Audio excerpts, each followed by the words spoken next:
Obviously on Tuesday, we unpack books, and joining me in the studio this morning is Audrey Chirenje. Audrey, good morning, lady. Good morning, Maurice. How are you doing? Very well, thank you. I'm always liking your earrings. You always put on an accessory that I'm like, hey, that's really nice. I have an earring fetish, just so you know. Is it? Yes. Is it a seasonal thing or it's been all going the on? time? Right. Okay, let's not waste any time, Audrey. We're talking about a book called Ndima Ndima, written by Tsitsi Mapepa. Ndima Ndima, what does that mean? So in the book, she writes a disclaimer that this is a fictional book, but on the cover you can see we've got the Zimbabwe bird.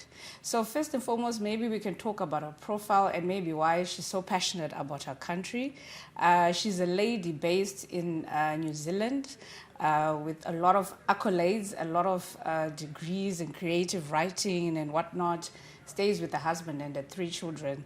So obviously, I think the fascination with the culture of Zimbabwe is because she's based abroad. Yeah. So she even writes about the Zimbabwean flag colors. She puts emphasis on them in her story. This book. In the story, yeah. She gives some of the characters, like the powers. Like one of the lady, the chief protagonist, Nyeredzi, she's got powers whereby they come from the green, the flag, the richness of the color green. Yes. And when you're talking about powers, like in my mind, I just saw like a bolt of lightning if she puts her hand out. And I do know that you did mention that this lady was raised, the story in the book, this lady is raised in a traditional background and then turns to be Christian. What makes that happen in this book?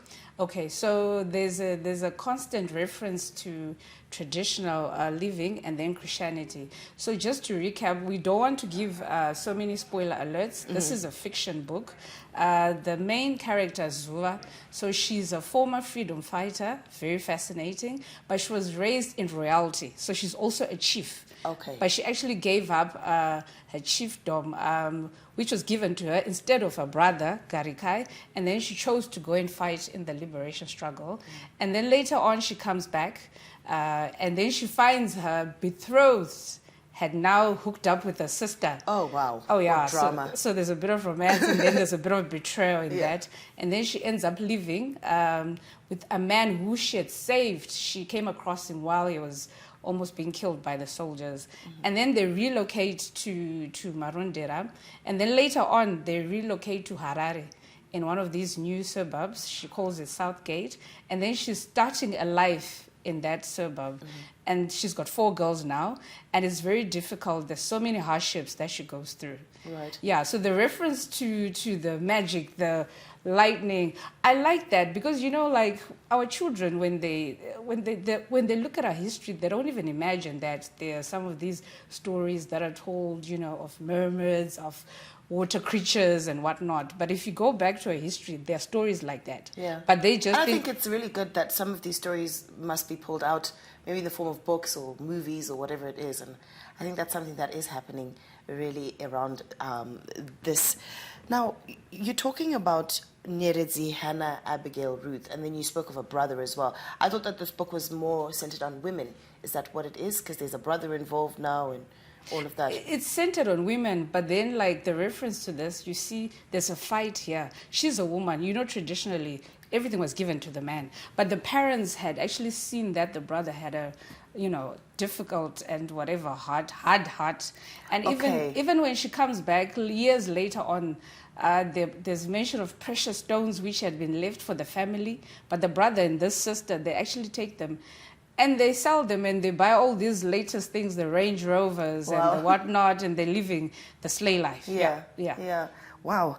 It's what are the take homes from you reading this book? I think first and foremost, this is a book for everyone, children, even the adults, if you want to know more about your history. Because even in one of her notes, she did some extensive research about Zimbabwe, and she's talking about the country and all the benefits that we have. And some of the themes are resilient women and men who raised a community from its ashes, and then the coming of age of 4 sisters who discover the secrets of womanhood in the volatile streets of Harare. Then a love song to one woman, like I said, a soldier, healer, chief, and mother. And then generational trauma We're always talking about this. Yeah. And then traditional beliefs versus Christianity. So the story spans over like a decade plus of years, because you then find when the story starts, Nyerezi is young, but then at some point she actually then goes to university. Because I was also thinking Cape that Town. these are big children with children now as well, and I do see the table of contents starting from 1990, spanning up to 2000 and 2002. You know, so it's like a real myriad of stories that are happening in there. Which one was your, let's say, favorite chapter? I will say there's the Ndima Ndima when the Ndima Ndima dance is actually done, because so what happened was there was a drought, and then they had to go and perform, you know, like a rain dance, what they used to do back in the day.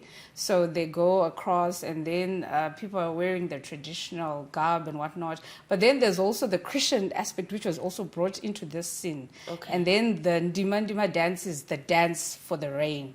So that chapter was very fascinating because it's quite interesting. Though, when you start thinking, I'm just asking you, I know you're Christian, what about the traditional part of it? Do you think that dance is okay to do? Like, if we do that now and say we need that dance for the rain, what's your view on that? I think dance is a very critical part in Christianity. Even I'm always reminded of the story of David when he danced and people thought he was mad. So I think, I know there's always a clash, but I think if you actually go back to the history of our country, we used to worship Musikavan, who's the creator, but through the ancestors. And then I know there's always this battle versus ancestors, but you, Marisa, when you die, you know you become an ancestor, right?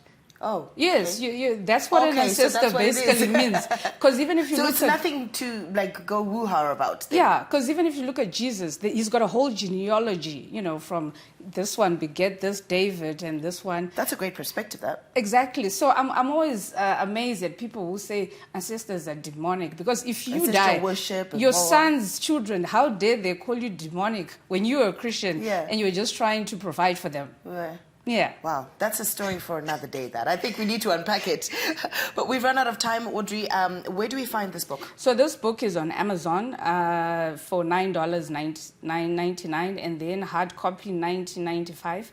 You can find a bookstore, and then the publisher is based in South Africa, and then they'll arrange for a copy for you. For a copy to be bought here. Yes. Okay, excellent. Well, that's Ndima Ndima by Tsitsi Mapepa.